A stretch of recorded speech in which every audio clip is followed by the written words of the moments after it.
it was better for you that this happened this way instead of, because you could have got drafted way higher. Way higher. Your whole life could have been completely different. No question. Just based off of that ACL. Do you still feel that way, and why do you feel that way? I still feel that way. Everything happens for a reason. I didn't understand at that time what that reason was. I mean, what more could you want? You being up for the Heisman, your team is number 2 in the nation. You guys are getting this notoriety. You guys are getting all this attention.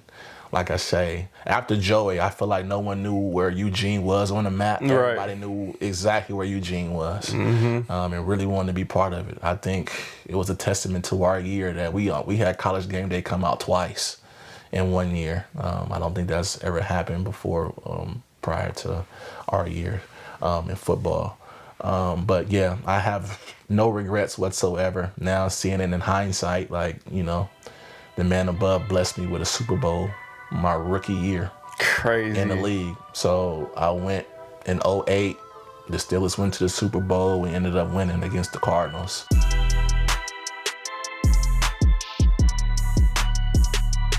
Go ahead, introduce yourself. Tell the world who you are, what you're about right now. Yeah. We'll talk about all the phases of life.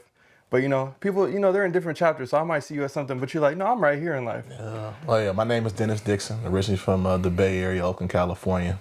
Alumni of the Oregon Ducks, 03 to 07. Played in the league for 7 years, the NFL. And worked at Nike for 3. And now doing my own thing and doing my own fitness journey. Dixon Fit Performance here locally in the Portland area. Okay.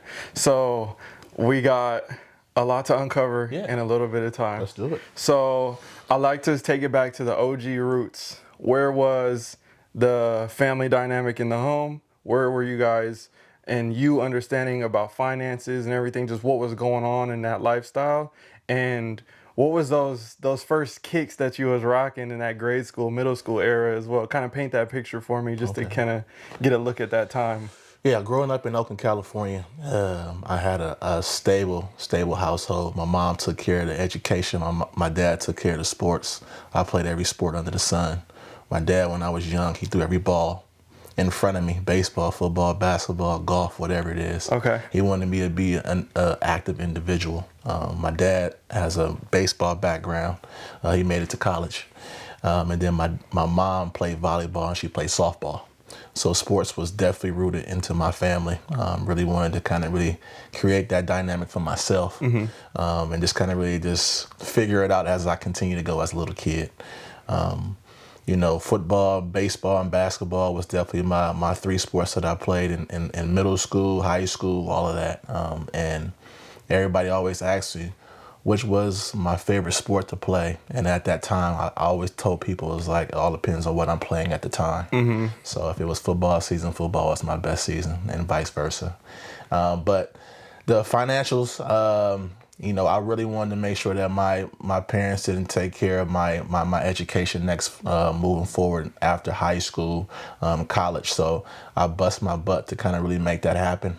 Education, like I said, my mom was definitely a stickler on that, making sure that my grades was definitely up to par. And if that was it, then just kind of really just be the natural kid that I am, my God-given talents, and let it go where it may. And getting drafted in baseball in high school was huge, but my mom decided I shouldn't do that. But baseball, you can get drafted your junior year in college too. So I was like, okay, I can be able to bank on myself. Okay. On that. But I think the kicks for me, growing up in Oakland, California, I always really wanted Jordans. Couldn't really afford it, to be honest. What years is this again? 03. So 2000 to 03. Okay. This is just pretty much my years in the high school realm. Legendary shoes coming out there at that time, bro. It was. I think I always wanted to get my hands on the glove. Gary Payton. Being from the town. Yeah. You always really wanted to kind of really represent, the legends of your city. And I always wanted the gloves, regardless if the white pair or the black pair. I really wanted a pair of those. And obviously the Jordans was definitely a stickler at that point too. Born in '85, obviously the '85, that shoe that won was definitely the covenant of everything. So just really wanted to kind of really use those, but I had to cut a lot of grass to get those in order to stay in line. You remember back in the day, the lines was crazy. Yeah. Lines were really crazy. Yeah. But I was one of those little boys that was really in line 24 hours trying to find those Jordans. Where'd you go shopping at? Like what mall? What area? I used to always go to Southland. Okay. Southland in the Bay Area was a big one. And used to always go to Chic. Okay. Chic was definitely the store to go to. Foot Locker too, but Chic was your normal store in the Bay Area to go get that high premium heat, if you will. I went to Foothill for a year at JUCO, so I was like running around that Sunnyvale, Santa Clara area. That's a good one so, too. yeah, and then I got obviously everybody, you in the Bay, you meet everybody all the areas. You go to little parties, do whatever. You kind of learn the areas. And then sneaker shopping, same thing. You go to all the stores, the malls, driving over here, 30 minutes, 40 minutes, trying to get some shoes and stuff. So that's why I was wondering, because I was like, I remember those times of like camping out. Still, even that was like 2013 or 14 when I was doing that, but it was, a while after. Early 2000s was crazy too. But there was a lot of good stuff. Those Gary Paytons are coming back out next year. Oh, that's awesome. Yeah. I still got my pair too. Okay. Yeah, we're going to talk about your shoe collection in a little bit, because you got some bangers up in there. Absolutely. Okay, so you get to high school and you got school is on your mind, or it's more just like to keep the parents pleased and I'm really just focused on sports? I got girls, I got money. What's all the other things that's happening during this high school time, knowing that I'm good at sports and they already looking at me? I'm about to try to go get this bag. I'm trying to get these scholarships. Like, you got that stuff on your mind. How do you not be distracted as a high schooler trying to get to that end goal or the next step? Well, I mean, at that time, it was very young. I mean, this day and age, the NILs, you can get paid at an early age. At that time, you're not thinking about money. You're not thinking about anything. You just think about advancing to the next level. So to answer your question, it was a balance of both education and sports. So whatever got me to the next level, that's what I was willing to do. So if it was the education side to give me a full scholarship, that was the way to go. If it was a sports scholarship, then that's the way that I really wanted to go too. So I wanted to have the best of both worlds and be able to give myself options. So that's where I was at for myself. I really wanted to give myself options so I can prepare myself on that. But I think at that time too, DJ, I think it was troubling times for me. Right after high school, my mom was battling breast cancer. So my mind was kind of really staying local, if you will, and not go too far. I think one of my main schools at that time was to go somewhere far, like the Miamis, the Floridas, the Florida States. For football? For football. Okay. Damn. Yeah, that was my mindset, but it quickly kind of really pivoted, when my mom was kind of ill. I really wanted to stay local, nothing too far away. So the Californias, the SCs, the UCLAs, staying in the California realm was pretty much my mindset at that time. So to answer your question, it was more so giving me options to be able to proceed to the next level. So you're at this high and then you have like this crazy low come at the same time. At the same time. And you're young. You don't nearly have the skills that you have now as a grown man to be able to navigate this, talk to somebody, have the courage to talk to somebody, do those things. So what was kind of going on in your head during this time when you now get hit with this low and you're trying to figure out this space and you're like, how can I support? How can I be there for my family? How can I be there for myself? How can I do it? Because I had the similar kind of thing. My grandma, she had cancer when I was in 8th grade. She passed away and she lived in our house. She passed away in our house, and I saw the whole process. I went to her treatments. I did all this stuff with her during that process too. So not the exact same, but similar. And I remember those feelings. So I'm just wondering kind of how you went through that. To be honest, she kept it a secret from me and my sister for a long time. Okay. Don't know how long she was battling with for, but we start to see, some of the symptoms, her losing her hair, her wearing bonnets all the time. I'm like, what's going on? Didn't know, going to treatment and all that. She kept that a total secret between me and my sister for sure. So we didn't really notice that until my senior year in high school. Okay. And once that really came about, that's when my mindset really shifted. Like I said, from going from the Miamis to obviously a California team. And I really wanted to kind of really just do that for my mom, to be honest. I don't want them to be able to worry about anything, my mom or my dad. And I wanted to put my best foot forward. I think representing my last name was definitely a huge thing for me. Whether that be within the community, whether that be within sport, that was my main focus on just kind of really representing my last name well as I continue to try to live my dream and go to the next level. I think that's a huge thing for people to not even go into that troubled time, but even in life, to be able to understand the value of their last name and why it's so important, and to be able to pass on something good to the next generation, because the weight that that holds is so valuable for the next to come You're right after. You're right. And they're like, oh, you a so-and-so? Oh, yeah, you good. Like, we know your family, you straight. But then you got the other label on it, and it's like, now you fighting against that, and you fighting against trying to do the normal everyday stuff that everybody else got going on. So I think that's a great mindset to have, for sure, during that time. And I think for myself, too, it's like I'm the bigger brother. I have a little sister. So I had to really make sure that I set the example of what that actually looks like. So I took that on my shoulders for sure. So it was a lot of weight on my shoulders at a young age, and I think I handled it very well. That's funny because same thing, like being a big brother, my sister's 5 years younger than me. She went through the same program in the Japanese program, and it came to my high school. So by the time she got to high school, I was already gone. And everybody's like, oh, you DJ's little sister, right? Yep. She had to, it was tough because she had to build her own name, right? But I did paint a good picture for her to allow to come in and to, like her, respect her, do those things, be on her side, because they're like, oh, you DJ sister, it's cool, So I feel that. I feel that. So, okay, you're coming into scholarship offers. You already got these offers, or no, you did get drafted? I did get drafted. How does that work? You just like sign up, amateur, or? So you don't sign like a big contract as far as money, but you're amateur, so you can't get paid yet. Okay. So me getting drafted to the Cincinnati Reds in the 20th round, I decided to decline that and let them know that, hey, I'm looking forward to kind of really doing that my junior year in college.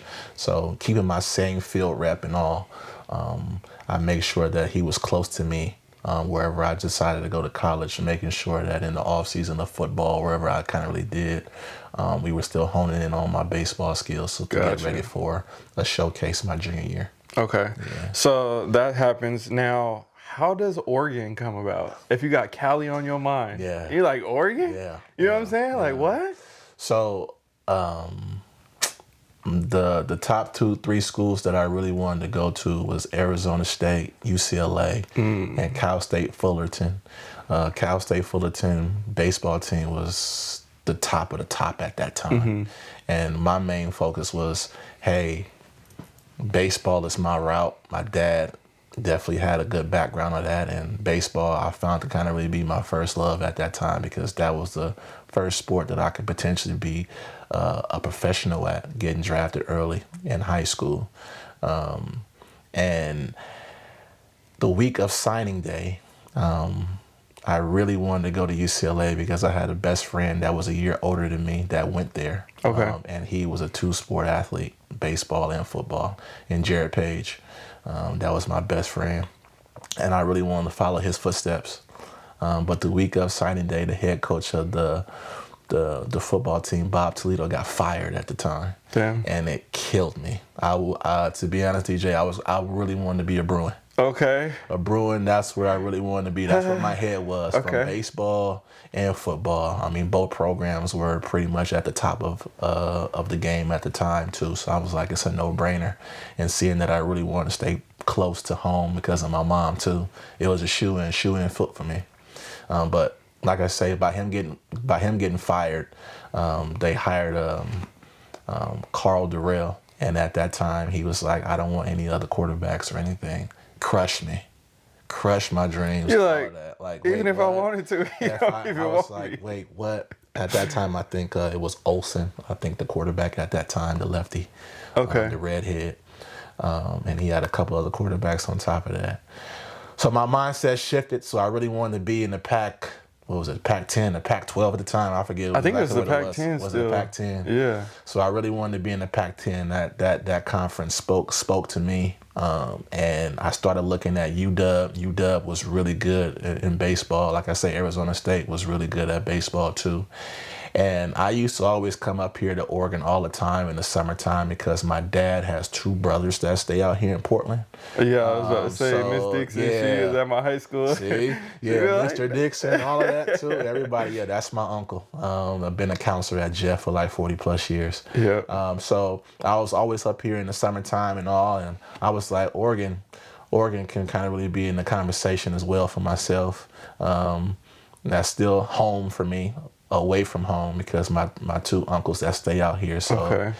that's how Oregon came about. As I continued to narrow it down, UW had Rick Neuheisel, and he was going through a case at that time, off-season, off-the-field case, and it was not looking good at UW. Okay.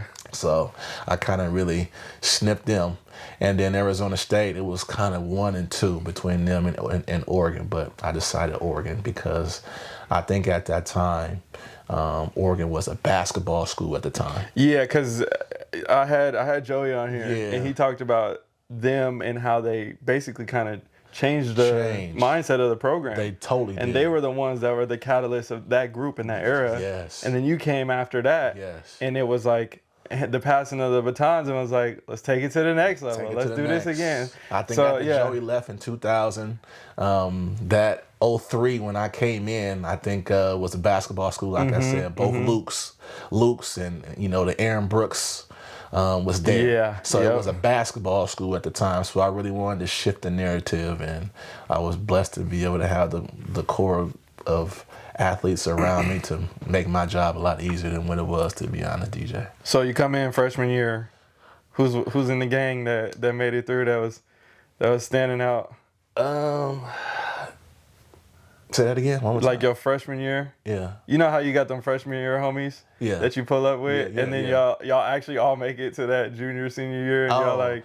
Yeah, my go-tos was Garen Strong, Jason Williams was another guy, and Brian Paysinger was another one. Okay. So, I think those were it, but the group just kept growing and growing each year for sure.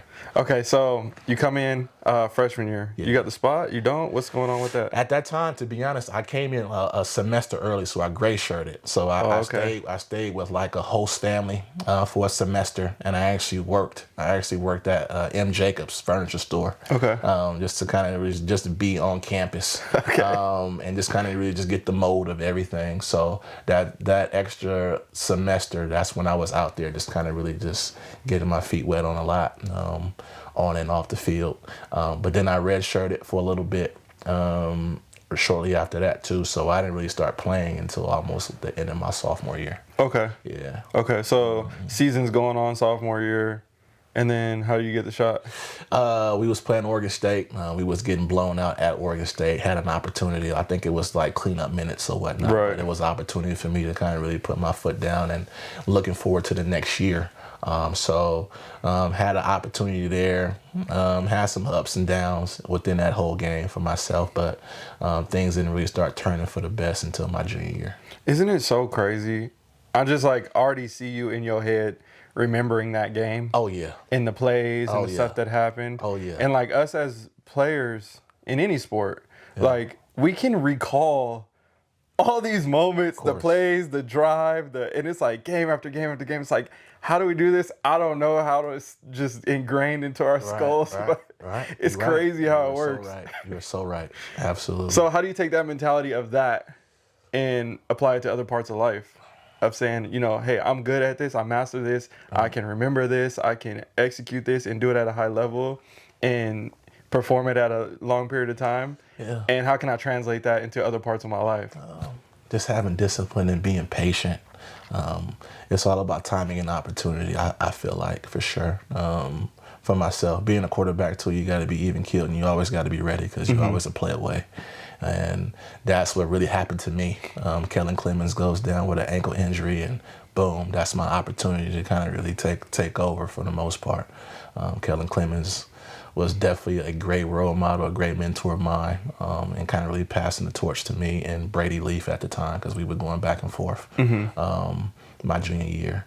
But I think this executing just the plays at hand, take what's given to you at the end of the day too, and being even keeled and kind of really being that, I say, leader. But everybody shows their leadership in different ways, and I'm all about that action. Just like Marshawn say, I'm all Right. about that action. Right. So I really wanted to lead by my example, on and off the field. So during that time, now you're coming into junior year, getting this confidence. You still focusing on baseball? Correct. That's still an option. Absolutely. So what's happening now with that mindset into junior year? So, Yo, DNA fam, I know you guys are into sneakers, so I'm going to assume that you're into investing as well, which means you're probably also interested in leveling up your life. I think you definitely need to check this out. I just launched my DNA show community on School, and it's totally free to join, by the way. Inside, I've dropped my entire Hobby to Hustle program. It used to be $99 a month, and I've helped tons of people turn their passions into profit with this course. And now I want to give it away 100% free just for the community members. This is going to be a place where sneakerheads can connect, share game, and grow together. So don't wait, hit the link down below in the description to get instant access to the Hobby to Hustle course today. And I'll see you guys on the inside so we can run it up. going into my whole college career, I dedicated my whole college career to my mom because she passed away right when I went into college. Okay. And that was a tough one for me. I think my freshman year, red shirting, gray shirting, all of that, I dedicated everything in my education. And my whole college career was dedicated to her, for sure. I think that's one of my biggest accomplishments right there. By me doing that, every summer I took summer classes. I never went home. I was really dedicated to that. By me doing that, I graduated within 3.5 years. So my whole senior year, I had no classes. Oh, that's lovely. And that's a blessing in disguise because Yes. that's when I tear my ACL, and we can talk about that. Yeah, we'll get into that in a too. second. But yeah, I think my whole mindset was just for her, just letting her know that, hey, my education is definitely still first, having that mindset, and the sports will fall where they may because of my God-given talent. So you're on this Heisman race. Yeah, You know what I'm saying? Yes, yeah. So when you get mentioned in that conversation and it's like actual and it's there, it's on TV, you're hearing about it more often. What was that feeling when you first got mentioned that? Because obviously, like, you know, we all want to be the best in the nation. We all want to be those things. But then you start getting in them talks and it's like, no, I'm actually here right now. Right. What was you thinking during that time when you were starting to get those notoriety and everything? Yeah. So after my junior year, I got drafted by the Atlanta Braves, and I played that summer with the Atlanta Braves in the 5th round. Okay. And Mike Bellotti was not happy at all, at all. But I went to go play because that's what I really wanted to do. And to be honest, had Chip Kelly, because we signed Chip Kelly as offensive coordinator at the time.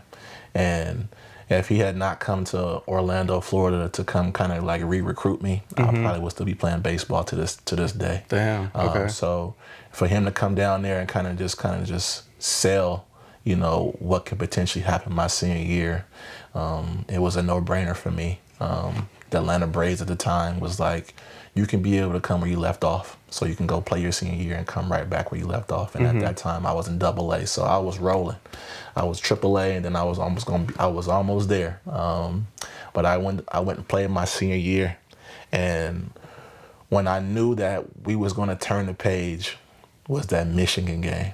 No one knew who we was or anything. Early in the season. But we went early. We went to Ann Arbor and really made a name for the Oregon Ducks.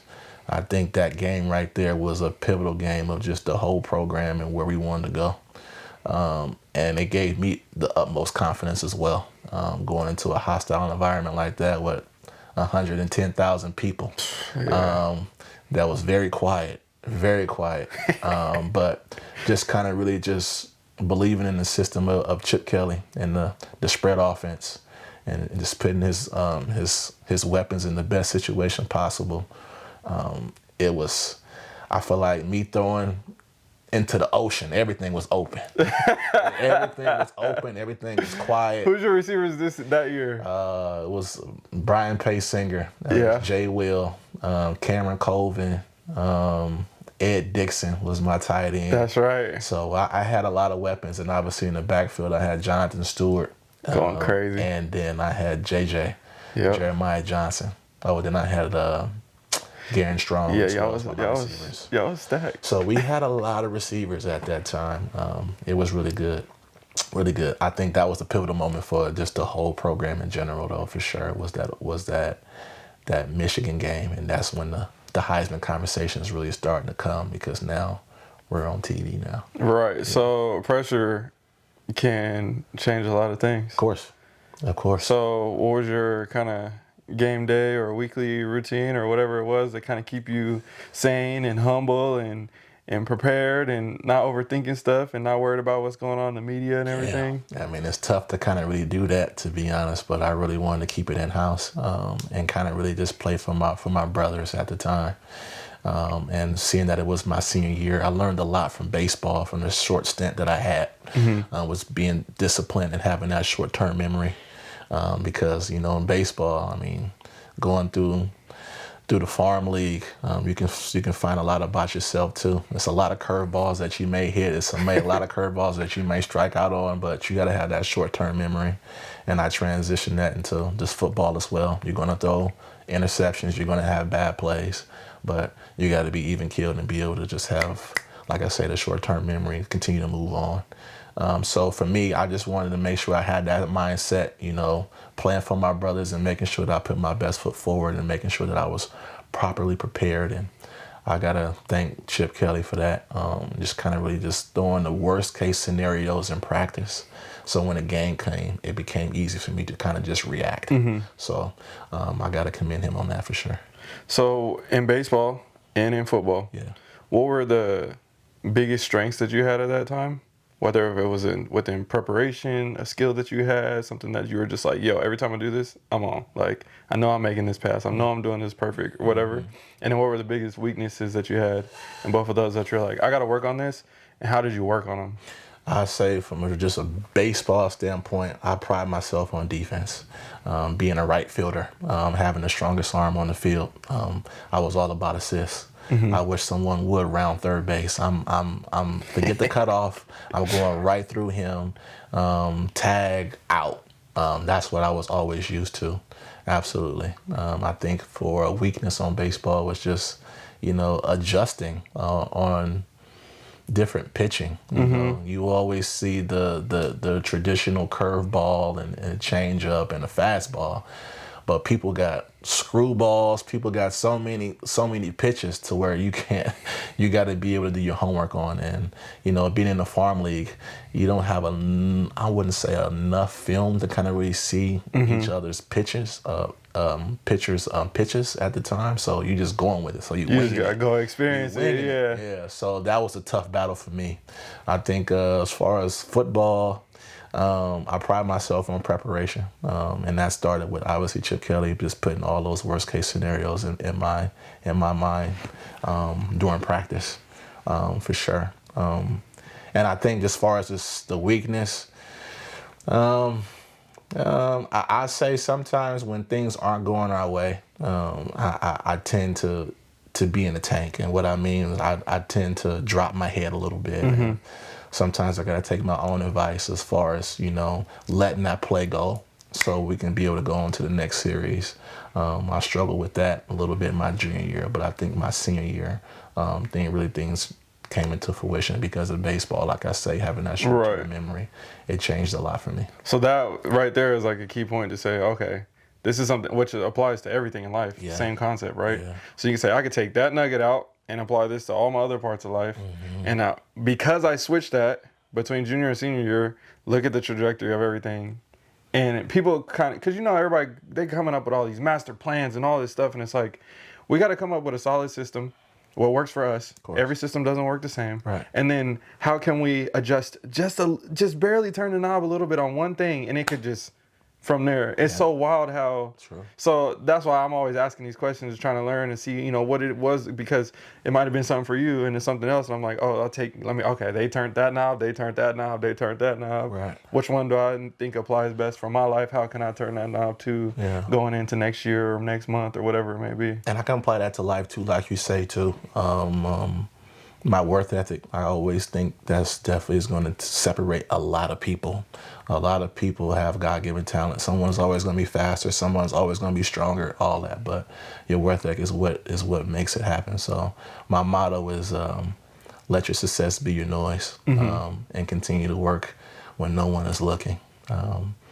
Easier said than done. And I know it's very cliche, but it's very true. That's how a lot of athletes separate themselves. And, being a quarterback, you definitely got to take that to the next level for sure. Right. Yeah. So, all right, we'll get into ACL real quick, and then we'll go to the league, and then we'll talk about what's happening now. Yeah. So, you're in the Heisman race. Who's in the Heisman race with you during this time? It's Tim Tebow. I think it's Darren McFadden. Yeah. And I think Chase Daniels from Missouri. I forget the other two. But yeah, it's me and Tim Tebow at the end of the day right now. Okay. We had a high. Y'all are just going crazy. We had a high. Yeah. And you're like, I was trying to go out there. Me and him going back and forth week by week for sure. Okay, Yeah, so absolutely. you're in this race. You're like battling with this other person at the same time, like subconsciously. It's just like, I got to beat this dude, but I got to beat these other teams too. I got to perform. So you got that race going on. ACL, what happens? Oh, it's tough. Week 7, I tear my ACL against Arizona State. College game day is there, all of that. I'm putting everything on the line for my brothers for sure. Ready to work. I partially tear it. We're winning the game. I think we're up maybe 17 going into the fourth quarter. And yeah, I partially tear it, non-contact. And I really wanted to continue playing, but I think we had the game at the time. So Brady Leap ended up finishing the game. We ended up winning.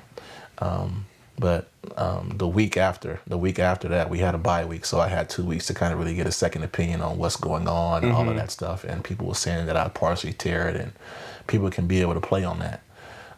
So I took 2 long weeks to kind of really figure out like if I really want to continue to do that. And at that time, no one's thinking of the next level. No one's thinking of NIL. No one's thinking of money. No one's thinking about sitting out to be able to prepare for yourself for the next level. None of that stuff. You're like, bro, we're on a run. No one's thinking of that. Right?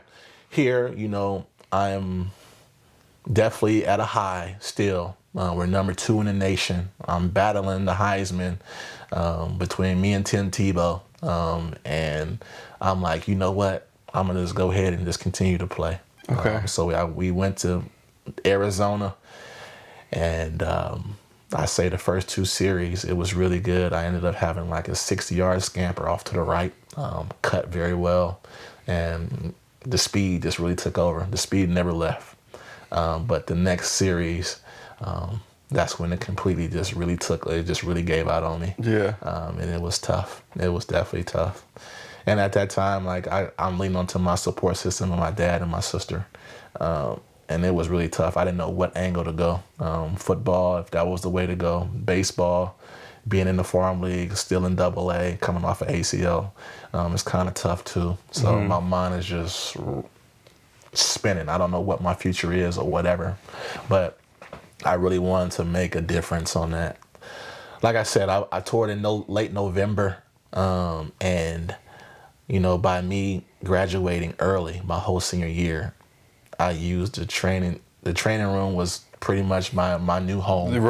I was in there morning, afternoons, nights. I was getting so much rehab. I was so dedicated. I really wanted to get drafted for sure. I was so dedicated. I came back within maybe 4.5 months to get ready for a pro day. Did you have your immediate surgery, or did you wait to have your surgery? I had got it right away. Okay. When sure. I tore mine week 1 of my sophomore year. Same thing, no contact, open field, running down the field, cut on the safety, just cut back to the middle, and then gone. That was it. I'm like, bruh. That's it. But they had me wait until November to do mine. So I did rehab before, then I had the surgery, and then I maybe like a couple of weeks after. I was definitely doing things before to kind of really get the range of motion. I got to do, and then I had the surgery right away. But like I say, I was so dedicated to where like I was able to function and actually do a pro day in front of maybe like 6 or 7 scouts that were there, and obviously Mike Tomlin was there, and my dog gave me an opportunity. I definitely did well enough for them to kind of really to notice it, and got drafted in the 5th round again to Steelers. I mean, I got drafted in the 5th round of baseball, now 5th round to the Steelers. Like, That's why number 10 is still, that's why I wear the number 10 too. Right. I love number 10 because of that. But yeah, I would say the highs, the lows, but I think for myself being so dedicated and me graduating so early, it was a blessing in disguise. I remember we was in a club a long time ago. Yeah. He's like, For sure. it's like, yeah, I've been to the club I've before. been there. I've been there. And you was telling me about it was better for you that this happened this way instead of, because you could have got drafted way higher. Way higher. Your whole life could have been completely different. No question. Just based off of that ACL. Do you still feel that way, and why do you feel that way? I still feel that way.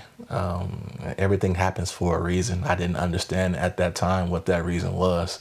I mean, what more could you want? You being up for the Heisman, your team is number 2 in the nation. You guys are getting this notoriety. You guys are getting all this attention. Like I say, after Joey, I feel like no one knew where Eugene was on the map. Right. Everybody knew exactly where Eugene was, and really wanted to be part of it. I think it was a testament to our year that we had College Game Day come out twice in 1 year. I don't think that's ever happened before prior to our year in football. But yeah, I have no regrets whatsoever. Now seeing it in hindsight, like, the man above blessed me with a Super Bowl my rookie year. Crazy. In the league. So I went in 2008. The Steelers went to the Super Bowl. We ended up winning against the Cardinals. That was amazing. Which was the craziest game, bro. One of the most historic games of Super Bowl history. No question. Between Santonio Holmes and his amazing catch to James Harrison scoring a pick going all the way to the other side before halftime. Like, that was amazing. It was great. So surreal. But it didn't stop there. The man above continued to bless me with opportunities to kind of really get to the pinnacle of everything. I've been to the Super Bowl 3 times, and I've won 2. So wait, what was the third one?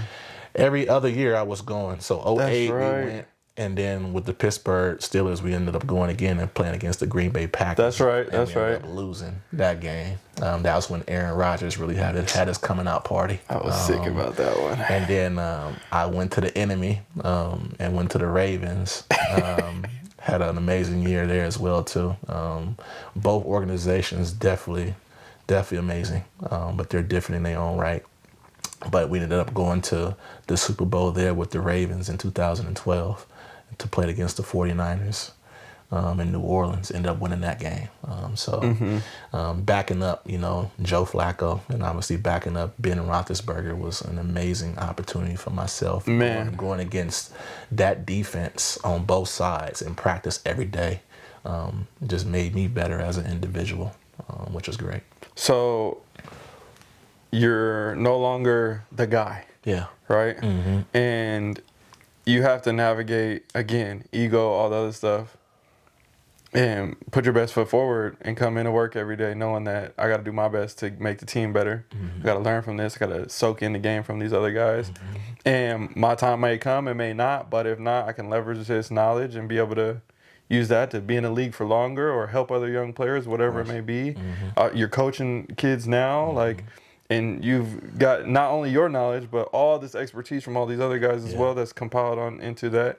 So how did you navigate being not the guy anymore and going through year after year saying, all right, I'm behind this guy, but I got to still do my part. I still got to show up. Yeah, and rightfully so. I knew I was going to a team that had a franchise quarterback. And at that time, my rookie year, I was still trying to get to 100% with my knees. So I knew for myself, in order for me to kind of really make the 53-man roster, I got to be able to put in the work mentally as much as possible. And I really thank my mentor and Charlie Batch in preparing me on how to be a professional on and off the field. Because I never knew what, being a professional was all about. What does that mean? Injury.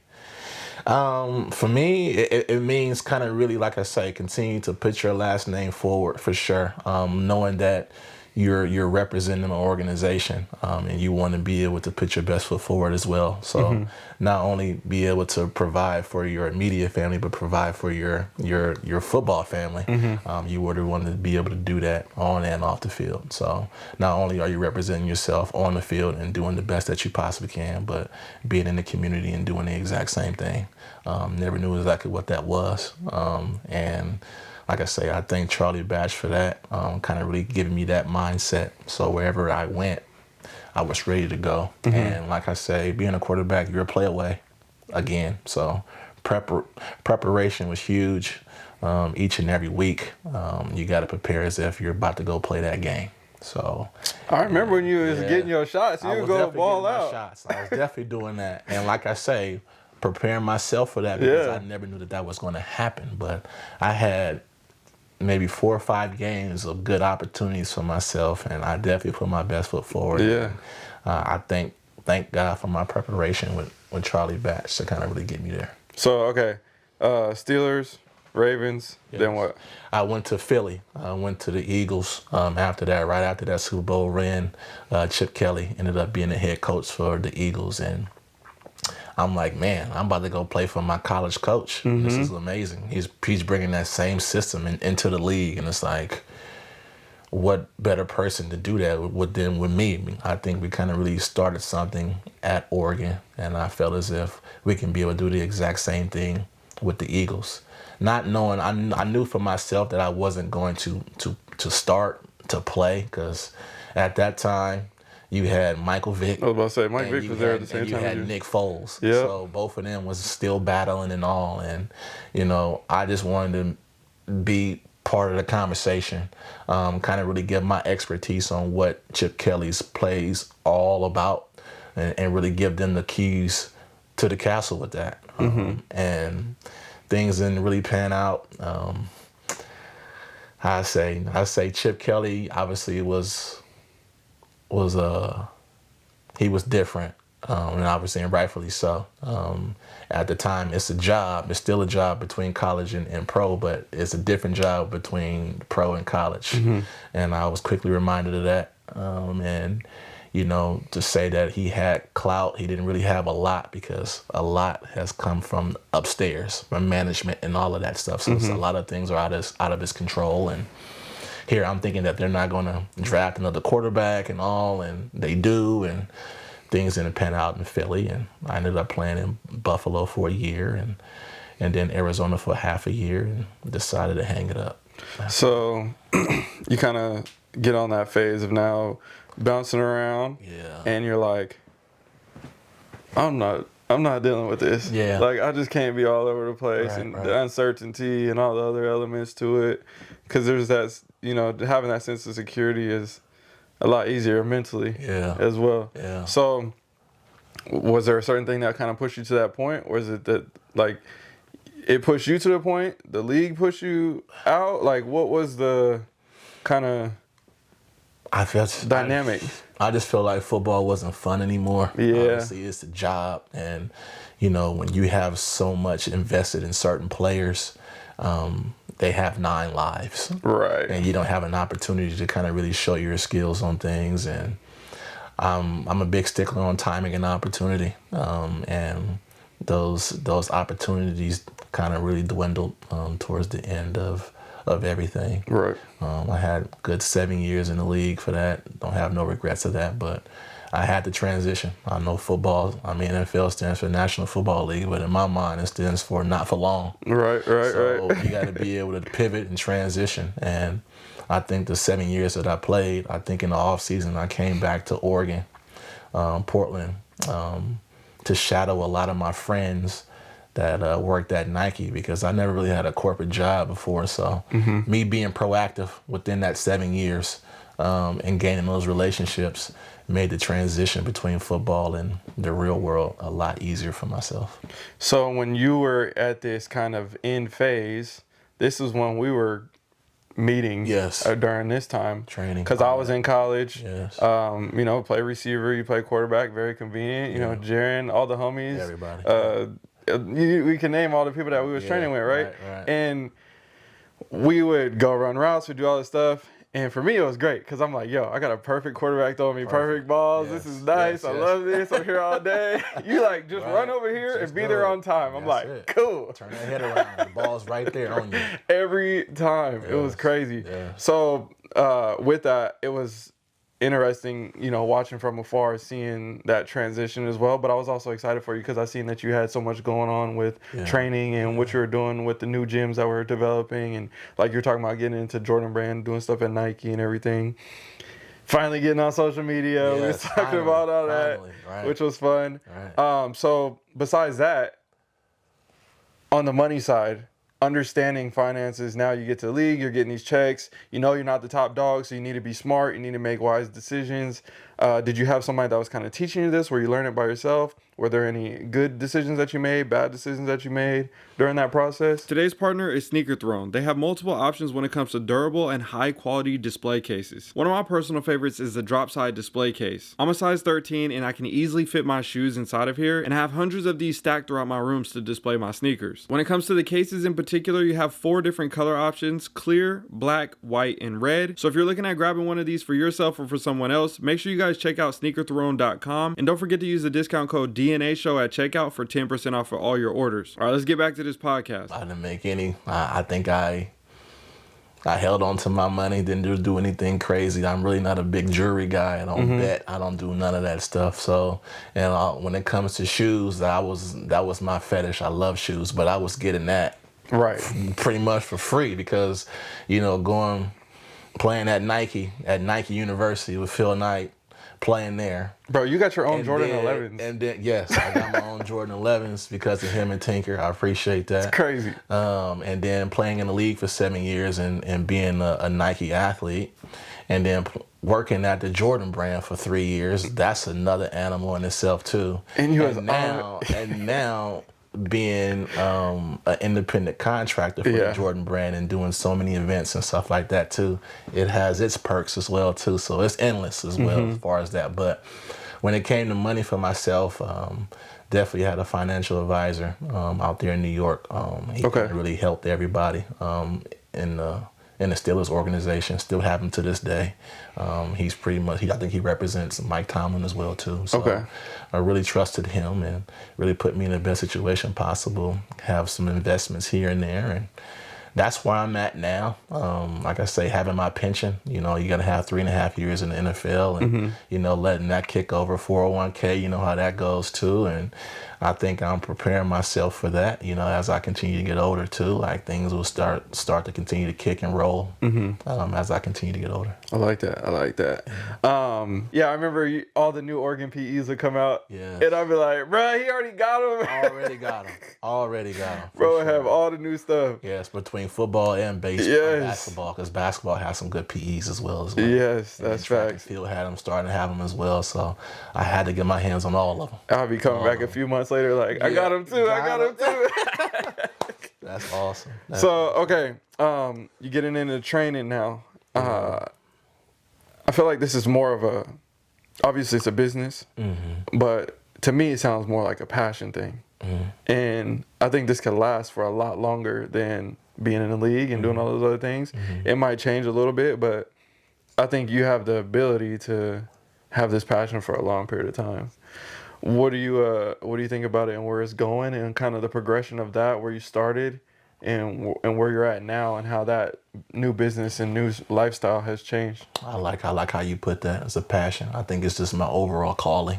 I think once I left football, you know, working at Nike for 3 years and working for the Jordan brand, I was a specialist in football and baseball training, and that's when things really start to really hit for me. If I couldn't play the sport, I either wanted to play it or produce product for them. Right. And you know, Nike gave me an opportunity with the Jordan brand, and I think that's when I got my likelihood and my love for my passion of just kind of really paying it forward to the next generation of athletes that was coming in and out of the Jordan brand, whether that's a team or the individual sponsorships that we had. And I looked at that as an opportunity of me kind of really just still being around the athletes and really understanding us what they need on things. But 3 years at the Jordan brand, I kind of really betted on myself, and I was like, you know what, I want to do training the best way that I know how. I feel as if I was pigeonholed a little bit in Nike. It wasn't really valued the way that I thought I would, that I thought I would be. And I bet on myself. I'm kind of really doing exactly what I really wanted to do in the community of Portland. Kind of really built a good portfolio of athletes in the area. And like you said, the passion. I think that was my overall calling from all the quarterbacks that were in the area. I really wanted to kind of really just pay it forward to them. And I think over a year and a half, I started really getting a lot of good notoriety from the Jordan brand. Was like, hey, we see you, we see what you're doing. I kept those relationships, never really burned any bridges. I've never really been a guy for that, because you never know when things will come. Right, circle. like how you ended up back with Chip way years exactly, later, and right? it's like You I'm just back never in, know. and now I got leverage because of this. Right. So I think for myself, keeping those strong relationships, I think them seeing me from afar and building that portfolio on social media. And you were doing really those utilizing challenges this at the and time. challenges as So well. tell people too. about that real quick. Oh, so I'm a person that I do challenges, whether that be from the gym, whether that be like some type of like football thing or basketball thing, just being an athlete. I think for myself, I think a lot of people tend to like, if you're not a program oriented type person to where like I gotta have a 4-week program of just training. Some people probably just need a jump start. And what I mean by that is that it's a challenge. So it's like, how many push-ups can you do in a minute? That's a challenge. How many pull-ups can you do? That's a challenge. I do so many small challenges to kind of really get people like up and going and up and moving. But then challenges start to be very, like, how I say, intense. People started sending you some crazy stuff. It went from low level to like beginner to like intermediate type, like calisthenics type stuff. Like, it was crazy. And then I start to really thrive off of that, being an athlete. When someone tell me that I can't do something, I'ma do it. So if I gotta break an ankle, if I gotta continue to do it, I'ma accept that challenge and crush it. And once those challenges came for myself, I'm trying to do that, people start challenging me and start showing me stuff like, I bet you can't do this. And that's how that community kind of really started for myself. And that's what I was known for a while. Was just the guy that was doing challenges every Wednesday. I always had a certain challenge every Wednesday, and everybody looked forward to it. And I just saw a lot of people in the community starting to do it. It was amazing. And that's when I really had my feel, and I was like, okay, this is my overall calling. If you're not that person that wants a 4-week program, I can be that person to kind of really challenge you on a daily basis, on a weekly basis. And that's where I'm at now. So I remember, during that time too, I would see all the young talent coming up in the area, and then next thing you know, I'm checking your Instagram story, and I'm like, oh, he's out there working with them. And I'm like, he with them. He developing all these young players that's coming up, and even the guys that nobody heard of. And then next thing you know, 2 years later, I'm like, oh, I remember seeing him training with him. He done grown so much. And look at, he's throwing better. He's doing good. So I remember definitely a lot of that stuff that was happening. Where do you think it's gonna go moving forward? A couple years, 5 years from now, is it? Everybody's like, oh, I'm my own gym. I want to do this. Like, what is it that you want to progress to? That's a great question. I think for me, I'm just enjoying the wave and enjoying where it takes me. Being blessed to kind of really bet on myself, working at Nike, thinking that I was going to be the end all be all for myself, to really betting on myself and doing exactly what I did inside, outside, and getting rewarded for it from the people that I was originally with. It's a blessing. It's definitely a blessing. But, moving from that, doing, the athletes to the everyday person in the community of Portland, that's a good question. Do I want to own my own gym? That would be nice to have, but I feel like I move a lot. Right. I'm doing so much moving between traveling between, I don't know, LA, Chicago, wherever it is. But I think me just kind of really doing these camps now. I got my first camp under my belt this last summer. I want to be able to build off of that. It was yours? Yeah, it was mine. Okay. Mine personally, which was great. Just RPO, run pass option. I feel like for me, like, to separate myself from all the camps in this area, I think my RPO speaks for itself, because I'm the one that kind of really pioneered that, obviously, at the University of Oregon, which was great. But it's a great question. I don't know where I want to be able to go. I'm just taking a day at a time, Yeah. to be honest, and Ain't just nothing wrong with that. Just looking at it grow, like Yeah. you say, from someone that's so fragile to really get confidence. Whether you're the everyday person that want to be an athlete to a person that is an athlete that is growing, like you never know where it takes you. You know, all this NIL deals these days with these kids and everything. Yeah. An opportunity may present to where like someone put me on their year's salary. Like I want you to come. I might be an entertainer. Trainer at some point. You never know with the relationships that I continue to build with, obviously, with the amazing brand at Nike / Jordan, and just the community here. I don't know where it's gonna go, but I'm excited. Again, it's nothing wrong with that, and that question could be putting pressure onto something that's not needed, and all those other elements too. Like, you know, because naturally in America, we got to grow, we got to continue to grow. Our business got to grow. We got to make more money. We got to get more followers. We got to do all this, and it don't have to be that way all the time. Just you know what I'm saying? Simple. Just make it simple. Like, Just be true to you. It's completely fine with that. Yeah. I don't know where it's going, but I know where it's at right now. I'm definitely happy. And no, you're in a good spot. I'm looking to continue to grow. For sure. Yeah. Okay. I know we got to wrap up soon, so let's hit some questions about shoes. Okay. You know, we got to talk about kicks. Okay. And if you got anything for me, you know, I'm always open. I'm always open. But I just seen you grow within this whole sneaker culture and all, and I think that's something that you can kind of relate on for sure, because I'm a sneakerhead too. But I think you take the sneakerhead and the sneaker culture to another level that I can only imagine. The things that you have seen, the things that you continue to stumble across is amazing to see where you started. Right there in Chinatown. Bro, seen it. He's seen the journey. To where you are now. It's amazing between, you know, obviously YouTube and all the followers that you were. Definitely truly blessed to be able to have, for sure. It's actually seeing. But I just want to know, like, you know, what's next for DJ? What's next for you? I'm actually dropping my course on my birthday on Friday. So I dropped a course when I first started, like, my first year of YouTube, when I hit 100,000 subscribers. I dropped it on my birthday then, and that was called the Hobby to Hustle program. So basically, how to turn your hobby into a full-time hustle. How hard you want to work is what you'll get out of it. So I did that. I sold hundreds of those, and they're still selling to this day.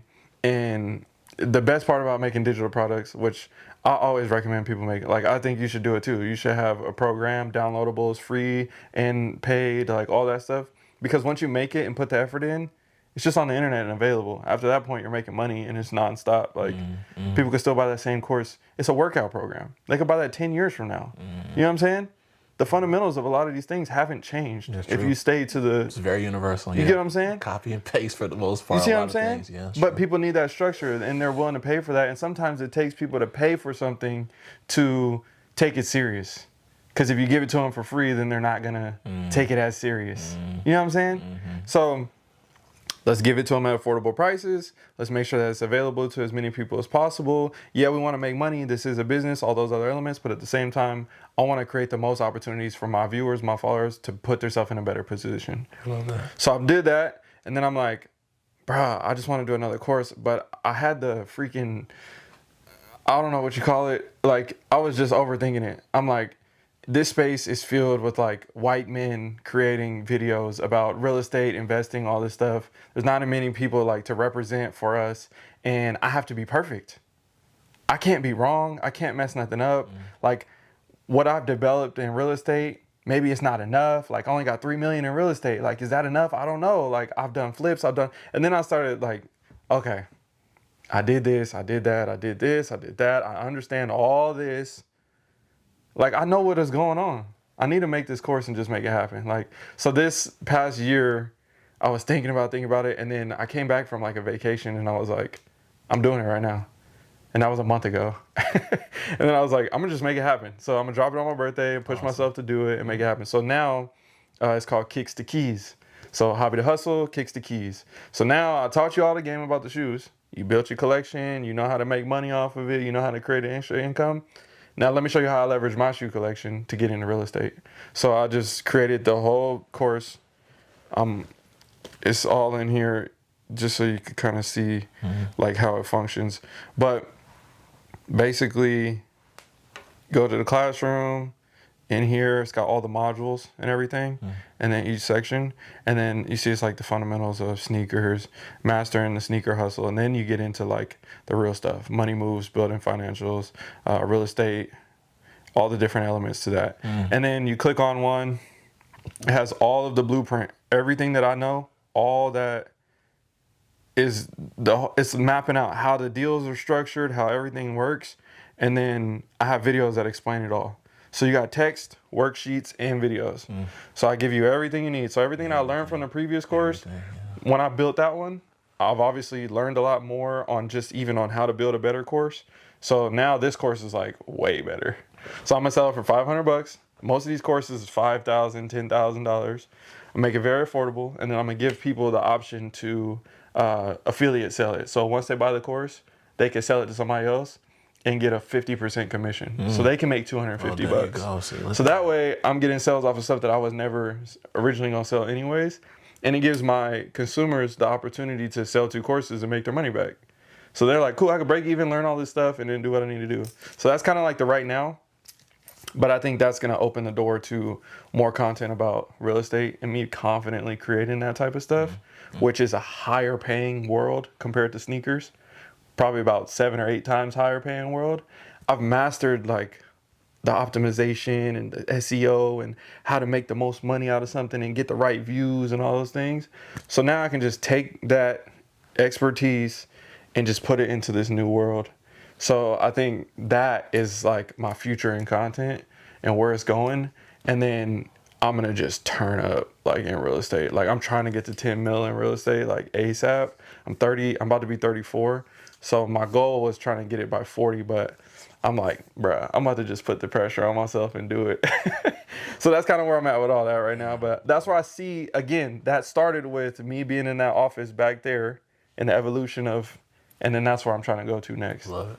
You guys, people need to hear that journey too. They need to see that journey from that to where it is now to where you want to go to. I think that's, a lot of people are visual learners too, so they kind of really have access to that as well and kind of really have an opportunity to get their money back. I think that's a win-win for sure, bro. That's good. And I compare sneakers to real estate throughout the entire time.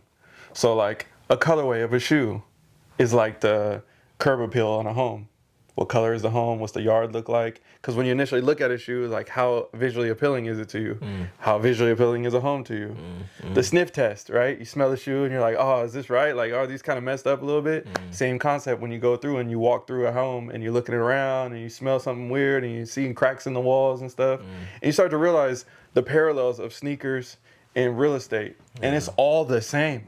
Flipping a home, it's like buying a pair of used shoes, cleaning them up, selling them for more. There you go. You buy a home that's beat up, you do a remodel, you sell it for more. And then you're like, damn, this is the same concept. So I basically put all the parallels in the program of like how it all functions for the simple terms, because a lot of people like they get intimidated by real estate, investing, those words, because they think of like all this stuff. And I'm like, let's just make it simpler. Let me talk to you how I normally talk, and let's not try to use all these big words. I'm going to tell you what they mean. I'm going to write them down on there, but like at the same time, let's just like simplify this because it's really not that complicated. People do make it complicated. You know what I'm saying? Absolutely. Because they want to look. That was the problem. I was like, everybody was trying to look and sound so smart and all this stuff. And I'm like, I just got to be me and do it how I do. Because I have the credibility behind, I have enough to back it already.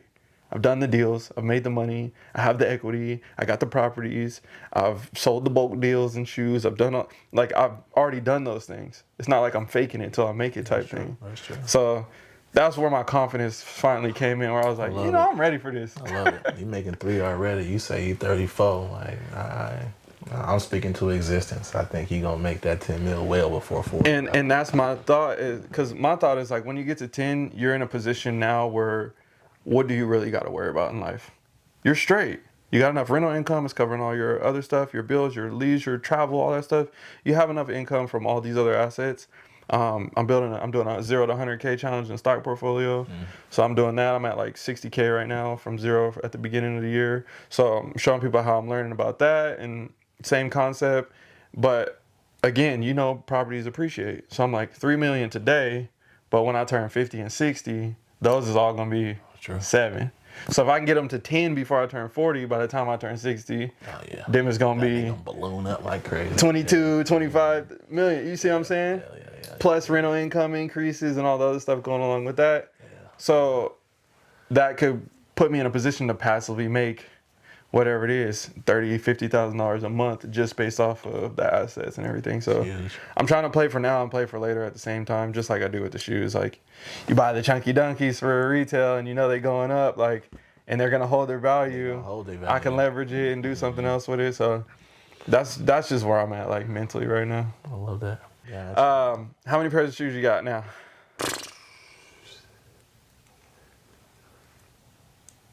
Oh man, I got 2 storages. So if you're just talking about shoes, like I say I'm in the 300 plus. Okay. Yeah. You got some good stuff, y'all. Yeah, I'm telling y'all, you got some good stuff.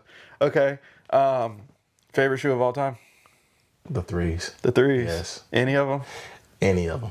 Any of take them. a But while. I mean, obviously, going to the University of Oregon, the pit crews is probably The black. the grails of everything for me. Yes. Yeah, I'm the same way. The silhouette of everything is a 3 for me through and through. That's because it's just so close to the black cement. So you know good. what I'm saying? It's Yeah, just black cement. like You can do same everything shoe, with just that. Oregon edition. Absolutely. I feel that. Okay, what is the greatest sneaker of all time? Like, what do you think? Like, what people would say, what you would say, like, not just your favorite, but what do you think the greatest shoe of all time is? The greatest shoe of all time. I consistently get about like 4, 5 different answers from basically everybody. So you'll probably end up falling in that same category. Air Force. Air Force One. Air Force One. That one's up there. That's like definitely top 2. Yes. You can do so much with that shoe. It's crazy. Yeah, it's I like just say just the Forces, Coke Whites. Jordan 1, Jordan 11, Converse, there you Shell go. Toe. Oh, see, yeah. Those I was are gonna all say the 11 or the 1 right after that. Yeah. Classics. Yeah. Okay, what's the most you spent on a pair of shoes? Well, I never really spent a lot. Oh, designer. You want to say designer That's crazy. shoes? Bro Designer has shoes? crazy heat. And Yes. he's like, yeah, I don't really spend that because I Yes. just be getting it. I maybe $2,000 probably. Okay. Yeah, I didn't spend nothing crazy on those shoes like that. No, That's I'm wild. a guy that kind of really trade shoes too. I'm a trader. I like at the end that. of the day, You too, still be 'cause, trading? oh yeah, for sure. Because I be having duplicates of everything, and I'm like, Yeah. you know what? If I want something more, go ahead and trade in the ones I put on ice. I Right. like to kind of really do that for the most part. What are you looking to get that you don't have right now that's either a recent release or something that's been out for a long time and you're like, bro, I still don't have these. I need these in my life. To be honest, I slept on the chunky donkeys. I need those. Okay. And I had to say any cause for us. I slept on the cause as well. too. Which color? It Both? don't matter to me. Yeah, Ooh. I need both. I Okay. need any pair of those for sure. Baby foot, size 11. Size 11. Yes. If anybody knows that, I need that for sure.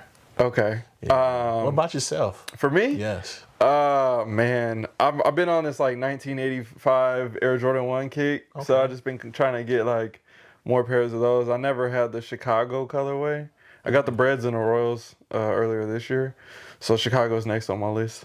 I think that's one. And then for recent releases, I didn't get the Tokyo 5s. You didn't get the Tokyo? I want those back. Oh, wow. Those are clean. Yeah, got those. Got those. So Need yeah, I those. need those. I need those. That's what's up. You got anything else you want to go over before we out of here? Droop 10 on Instagram. I'm always doing something crazy, whether that's challenges, whether that's kind of really just be within the community. But I'm a person that really want to be in the forefront. A lot of athletes tend to go incognito when they get done playing, but Yeah. I want to be able to be here for my community the best way I know how. And I think through health and wellness is definitely my calling for everyone. So if anyone's needing a good workout or a good challenge, come find your boy. And yeah, I got to give you your flowers, bro. You know, Appreciate you've it. been great. You've been Likewise. you've been a great mentor for me. I know we don't see each other all the time or talk all the time, but every time we catch up, it's always good vibes. Absolutely. We know each other's families and everything. It's all Absolutely. good. Like I appreciate you, and you've done a lot in the community already. I'm excited for what you have to come still, whether it's growth or not. Like Likewise. I think you got a great fulfilling rest of your life to come, but I could definitely see a great, stuff coming at least the next 10 years of Means a lot. what you got going on right now. Means a lot. Thanks, bro. Yeah, I'm happy Appreciate for you, that. bro. Thanks, bro. Yes, sir. Absolutely. All right, we out of here. Don't forget to like, subscribe, 5 stars, all them things. I'll see y'all in another one.